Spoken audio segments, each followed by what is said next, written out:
This is Akashvani. In the program Spotlight, now we bring you a discussion on Prime Minister's visit to Kuwait. The participants are Professor Pant, expert on international affairs, and Anubha Rohatgi, anchor. Today we are discussing Prime Minister Narendra Modi's Kuwait visit. I am now joined by strategic analyst Pant to discuss this issue. Mr. Pant, welcome to the program.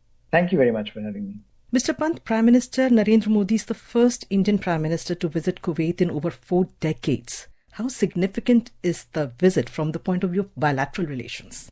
Anubha, I think this is extremely important because, of course, we know that since this is the first visit of any Indian Prime Minister to Kuwait since 1981. And I think what has happened in the last few years, in particular with regard to India's growing profile in the Middle East, and particularly with the GCC countries, I think this was a visit which was waiting to be happened, which I think symbolically is very important, given our historical nature of our relationship with Kuwait. And I think in that sense, a message from India that India and Mr. Modi's government will continue to prioritize Gulf Arab states.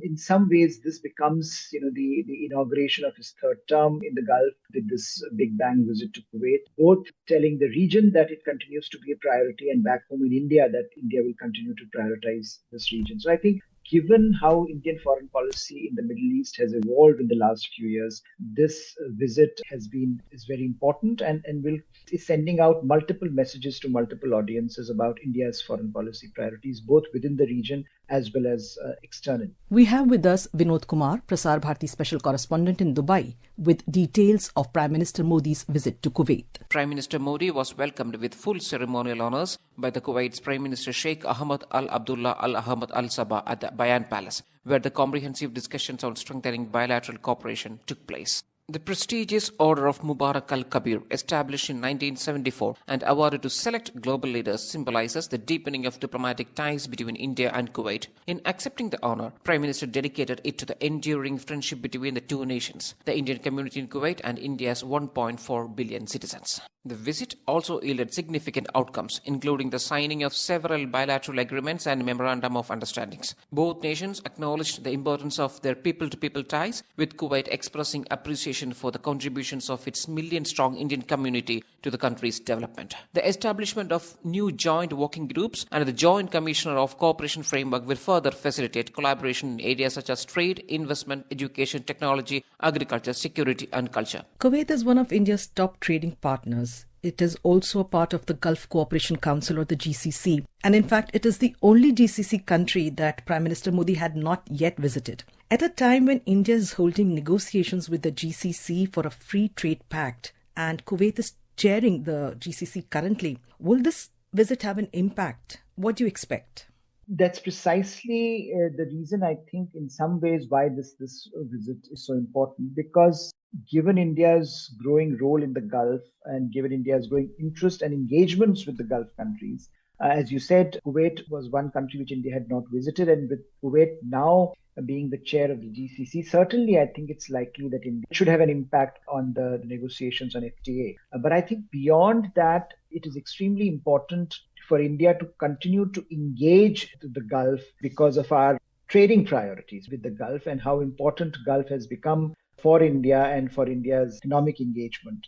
We know that even Kuwait in and of itself is one of India's important trading partners. We know that the bilateral trade has been more than around 11 billion in the last financial year. And in particular, I think in the energy sector, we have seen Kuwait's role growing. We also look at it in terms of investment that has been growing. Kuwait has been investing a lot in India. India has been trying to do that with some, that number has also been increasing. So I think broadly, bilaterally, the economic engagement with Kuwait has been growing, but also in the context of the Gulf, India's engagements has been growing. So this is as good as time as any, perhaps more important now than ever, that this FTA gets concluded and more robust institutional architecture can be created for trading arrangements. And therefore, visiting Kuwait, perhaps India is again signaling that it wants this to happen and India continues to prioritize Kuwait and the Gulf in its trading practices and partnerships. For India, energy security is crucial to fulfill its ambition to become a developed nation by 2047.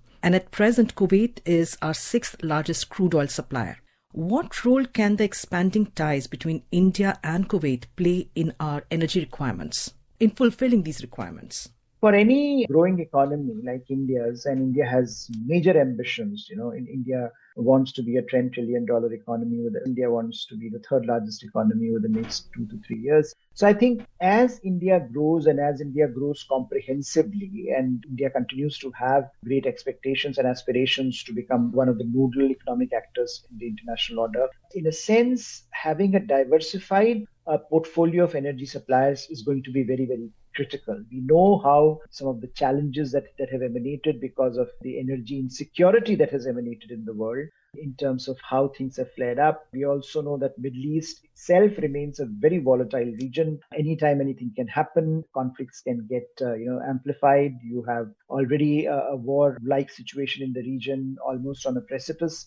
And I think given all of that, it is very important for India to have this diversified portfolio. And that is what India has been trying to do. And therefore, when you say that Kuwait has been the sixth largest crude supplier, the aim is that we do not put all our eggs in one or two baskets. We have a diversified group of actors that are willing to work with us. And that is something that the Gulf countries have always reassured India that, even during the times of crises, when India has reached out, they have always been willing to help. And I think the reason the investment that Prime Minister Modi and his government has made in the Gulf, in the Middle East, is remarkable by that standard as well, that we know that there are multiple crises. We know that India is a growing economy, which would need to be insulated from energy shocks. And therefore, having a country like Kuwait as a solid partner, or for that matter, countries like UAE or Saudis as solid partners, is very, very crucial for India's ambitions and for India's aspirations to emerge as the big and major economic player that it wants to.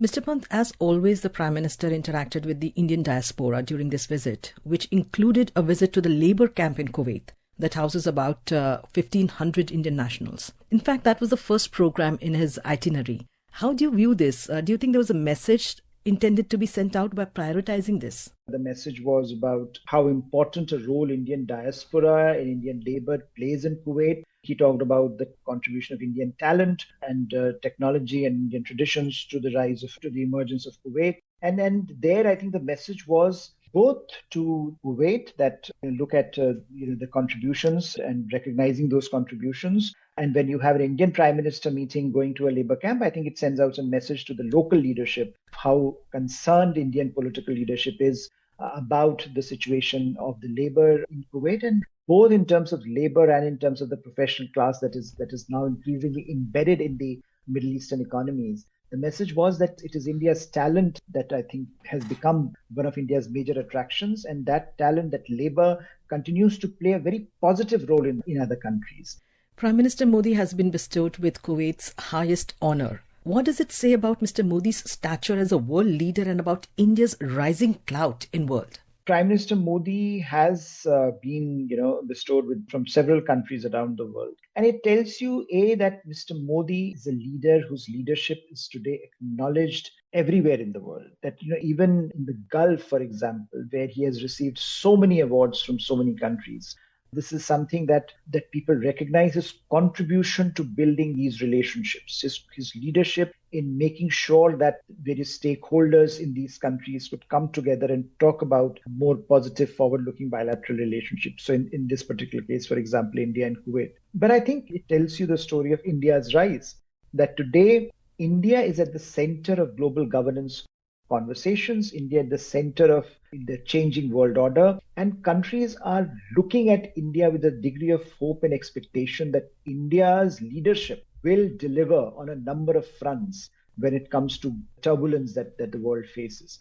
India is a rising economy. India is a country with significant demographic dividend. India is a country which has enormous talent, labor that helps other countries. India is a country that has managed to evolve and to become a major economy in a democratic setup facing all the socioeconomic challenges. I think though that is a very positive message, and I think that message is being imbibed by a number of countries in the world who look at India as an exemplar. Right. So I think bestowing of this award certainly is both a message about India and a message about how the world feels about Mr. Modi himself. We've spoken about the economic ties, we've spoken about the energy ties, but let me take it a little further. Now, speaking about India-Kuwait relations, Prime Minister Modi today said, and I quote him, "There's a lot we have achieved together, but possibilities are limitless for our partnership," unquote. So what are the other areas in which India and Kuwait can build and expand cooperation? Traditionally, what has happened in this relationship is that we have focused a lot on energy and on sectors like IT and pharmaceutical. What we now need to think about, and I think this was reflected in the statement that came out of from the visit, that there is a need to move beyond this to areas and sectors which I think are defining today's world, and something like fintech or infrastructure, where so much is being done and so much can be done. Two countries who share enormous convergence on a range of issues. And I do think that security is another area where the two nations are now seem committed to deliver and to work together. Because in some ways, the security dynamic as it is changing also requires fluid relationships, also required multiplicity of partners. And India values GCC, India values the Gulf Cooperation Council and its members and its relationship with them. And similarly, Kuwait has always valued India as an independent actor on the global stage. And I think that in and of itself carries the security relationship forward. So I do think that when we look at 21st century India or 21st century world, we'll have to look beyond the labor and the IT and energy, creating new, more robust mechanisms for looking at trade, technology, cooperation in areas which are now driving modern economies. And I think whether it is green technologies, fintech, agri-technologies, or by the very definition in terms of how the security landscape is changing, both sides can do much more, and the potential is certainly much more that can be harnessed. And I think that's the message Prime Minister was also sending out. India and Kuwait have raised their partnership to the strategic level. In the present geopolitical situation in the Middle East and West Asia, how crucial is India's focus on strengthening ties with Kuwait and other regional powers? One of the most significant aspects of Mr. Modi's decade of foreign policy, more than a decade now, has been how effective India has been in building robust engagements with all stakeholders in the Middle East. Today, if you think of India as a partner in the Middle East, you find that India has a robust partnership with Israel. India has a robust partnership with the Gulf Cooperation Council members like UAE, Saudis, and of course Kuwait.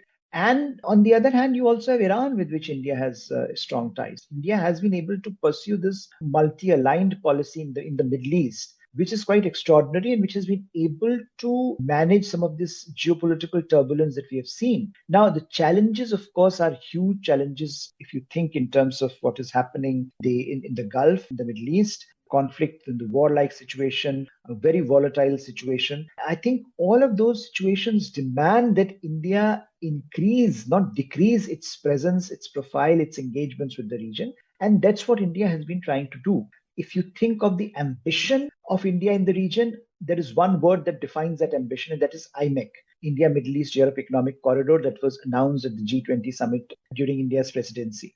That's quite extraordinary in terms of the ambition that it lays out, that India is now looking at Middle East as a bridge in linking itself up to all the way to Europe, both building capacities in the Middle East, in Middle Eastern countries, linking the Middle Eastern region together, but also linking the region to Europe on the one hand and to India on the other. So it's quite an ambitious enterprise, quite an ambitious imagination that India is now putting forth. And that means that our ambition with regard to bilateral partnerships in the region are also rising, will also rise, which means that for India, focusing on its partnerships with various countries in the region will continue to be a priority, something that Prime Minister's visit once again highlighted. And that is, I think, going to be the case for the foreseeable future as well.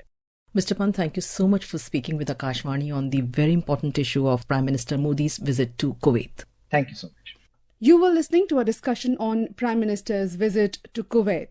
The participants were Professor Harsh V. Pant, expert on international affairs, and Anubha Rohatgi, anchor. This program was produced and presented by the News Services Division of Akashvani. You can listen to it on our mobile app News on AIR. This program is also available on our YouTube channel, News on AIR Official. You may share your feedback about this program through email at airnsdtalks@gmail.com or WhatsApp on 9289094044.